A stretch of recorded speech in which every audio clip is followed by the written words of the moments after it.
السلام عليكم، كي دايرين؟ لاباس عليكم؟ كنتمنى تكونوا كلكم بخير وعلى خير ان شاء الله. اليوم مع فيديو جديد. كيف ما كتشوفوا غادي نحضر معكم ان شاء الله ميني بيتزا. كيف ما كتعرفوا راه فايته حضرت معكم بيتزا شحال من مره وشحال من طريقه، ولكن هذه غادي تكون مختلفه لحقاش غادي نخدوها على حساب الوليدات الصغار، غنديرهم صغارين. المهم كيف ما كتشوفوا هادو هما المقادير ديال العجين. اول حاجه غادي نحتاج الملح على حسب الذوق، والخميره تقريبا عندي معلقه هنا عامره، عندي 3 المعالق ديال الزيت البلديه، شويه ديال الزعتر، عندي هنا 500 غرام ديال الدقيق، والماء دافي باش نعجنو. خليكم مع الطريقه. غادي نبداو. اول حاجه غادي نديرو العجين ديالنا، هو الاول غادي نعجنو. كيف ما كتعرفوا بغا نخلوها ترتاح، غادي ندير دقيق الفورس، غادي ندير الكميه اللي بغيت انا ديال الزعتر،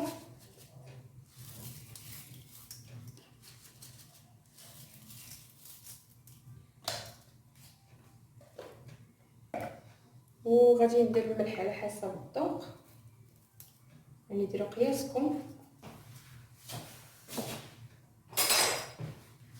غادي ندير هنا 3 المعالق ديال الزيت بلديه، ولا عندكم البنات المايونيز ديروا 2 معالق ديال المايونيز. صراحه راه عرفتي كيدير العجين غزال وتيخليه يرطب. المهم اللي عندكم زيدوه، انا ما متوفرش عندي ما درتوش، ولكن ماشي ضروري. مثلا هادو هما المقادير المعتمدين عندي في البيتزا. صافي درت الخميره الفوريه. صافي كيف ما شفتوا درت المقادير كاملين. دابا غادي ندير الماء دافي وغادي نعجن العجين ديالي ونخلوها مرخوفه، ما نقصوش العجين. يجي زوين هاد العجين ديال البيتزا. كيف ما لما بغيتوش ديروهم انفراديين، ديروها بيتزا كبيره، حجم كبير، يكون حجم عائلي كي بغيتو. هو خصصنا هاد الميني بيتزا على حسب الوليدات. اغلبيه الوليدات ما كيبغيوش ياكلوا كميه كثيره، تديري لهم هاد الكميه صغيره وتيبقى ليك الوقيته اللي بغيتي تعطيها لهم تعطيها لهم. المهم انا غادي نعجن هاد العجين وغادي ندلكها مزيان ونرجع معكم. كما كتشوفوا انا العجين ديالي دلكته مزيان بهذا الشكل هذا، درتو هنايا وغادي نخليه يرتاح.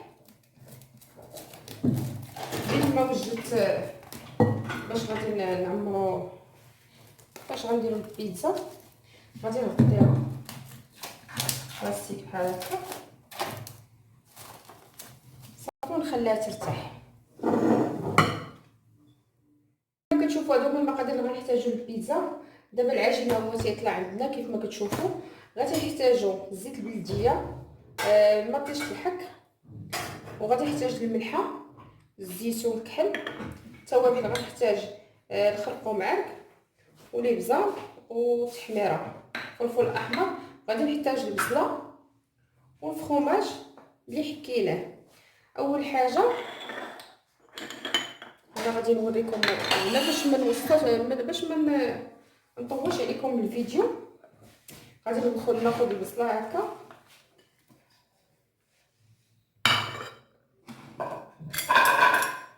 غادي نزيد عليها شويه الابزار، كميه مناسبه، شويه الخرق ومعرق،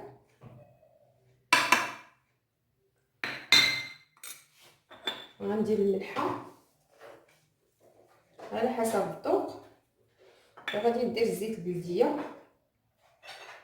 صافي كيف ما كتشوفوا هادي غادي نديها فوق البوطه حتى طيح مزيان تشحر ليا ونوريها لكم ان شاء الله. وغادي نوريكم دابا لاصوص ديال الطوماط اللي غادي نقادو دابا. غادي نحتاج مطيش الحك الكميه اللي بغيتو نتوما، كنظن هادي كافيه.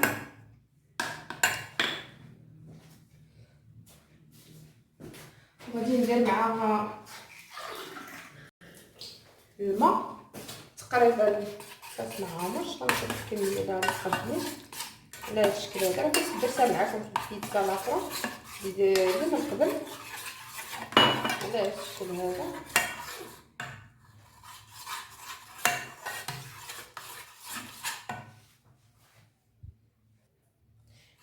كتشوفوا غادي نخلطها مزيان. غنزيدها حتى هي شويه زيت البلديه هاد لاصوص، وغنزيدها شويه الملحه، وغنزيدها شويه الابزار شويه، وغادي نسمها بشويه الزعتر غير شويه على هذا الشكل هذا. صافي حتى هي غادي نديها في القلبوطه باش تطلع فيها الغليه ونرجع معكم. كما كتشوفوا من بعد ما طلع لينا العجين ديال البيتزا ديالنا، ضروري ما نخلوها ترتاح، نديروها قبل ونعطوها وقتها ونخلوها ترتاح. هانتوما باش كتجي خفيفه، غنخرج منها داك الهواء اللي فيها.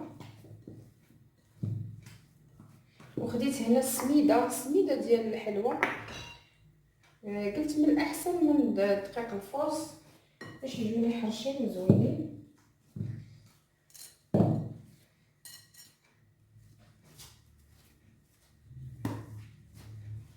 كما كتشوفوا العجينه راه كتجي هشيشه بزاف وخفيفه خفيفه.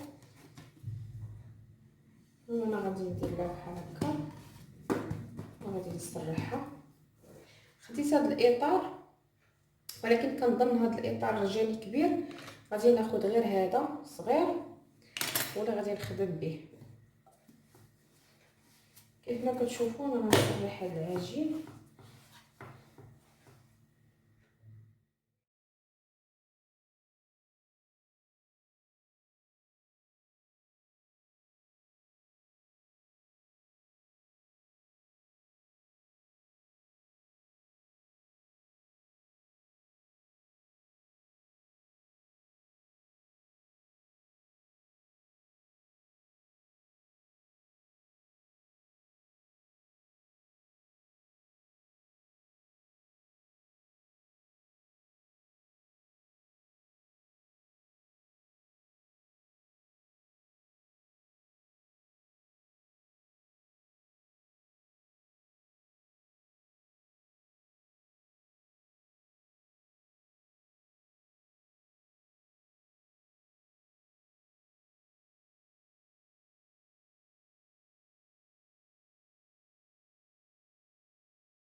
شوفوا من بعد ما قطعت العجين على هذا الشكل هذا، على هذا الحجم هذا، دابا غادي نحاول نثقبها مزيان فرشات. وانتم كيبقى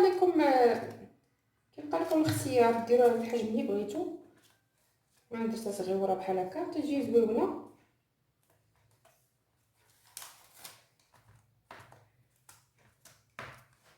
خصوصا الوليدات الصغار تقدروا تحتفظوا حتى بالعجين غير بوحدو.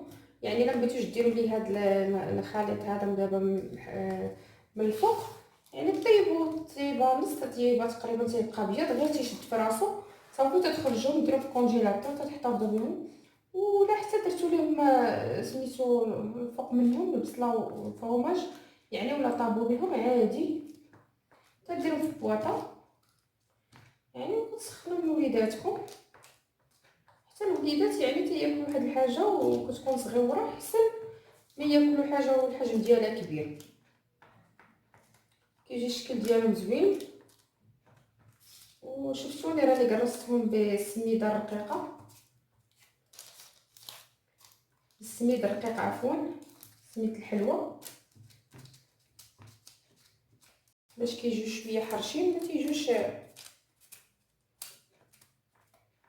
كيجي الصراحه المذاق ديالهم زوين. كيف ما شفتوا راني ثقبتهم كاملين باش ما تعاودش تنفخ لينا العجين كثر من هكا. يجينا القياس ديالها هو هذا.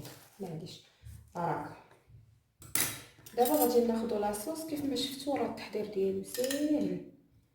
تحطوا الكميه اللي بغيتو وتحطوها في خضره. راني فايت ندير لكم حتى واحد لاصوص ديال الخيزو والخضره كامله، يعني حتى وليداتكم كيستافدوا منها. يعني راجعوا الفيديوهات السابقين عندي في القناه وغتلقاو لاصوص اللي درت معاكم في الخضره بالخضره.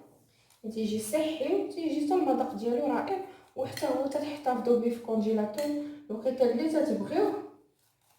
يعني تتجبدوه تتسخنوه ما هو واجد، ما تحتاجوش كل مره توجدوا لاصوص بحال هكا. وكيف ما شفتوا هذا يعني راه تيحضر بسرعه، تتحضروه ما تحتاجوش وقت كثير. صافي نصلحوهم هكا.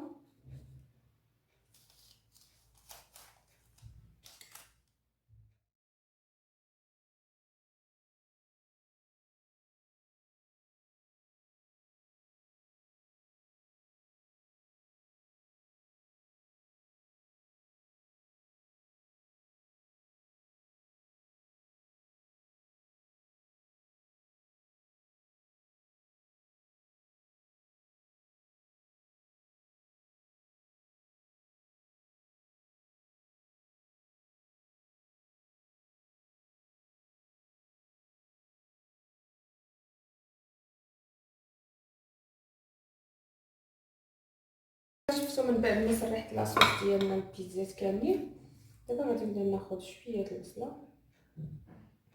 يعني حتى هي كتستغناو يعني على ما بغيتوش ديروها، كتكتفاو غير بلاصوص. اغلبيه الوليدات تيبغوا غير لاصوص الطوماط وفرomاج، حتى الزيتون اغلبيه ما تيبغيوش. يعني كيبقى لكم على حسب الوليدات ديالكم.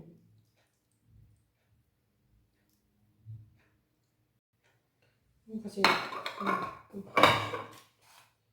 على هذا الشكل هذا تنديروا فوق منها فرomاج هكا مزيان. كيف ما كتعرفوا راه الوليدات تيحماقوا على حاجه سميتها فرomاج.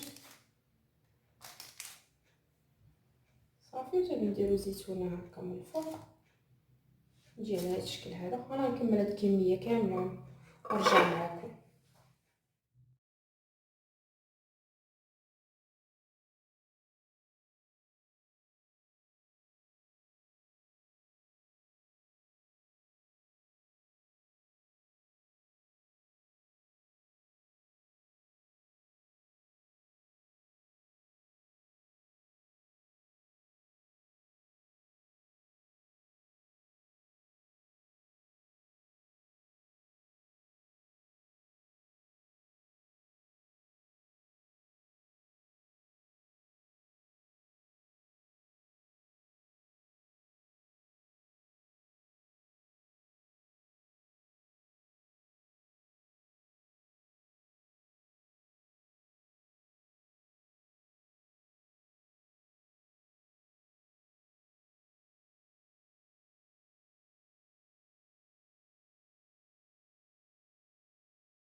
من بعد ما ساليت هاد اللاطه ديالي دابا غادي ندخلها للفران حتى طيب ونرجع معكم ان شاء الله.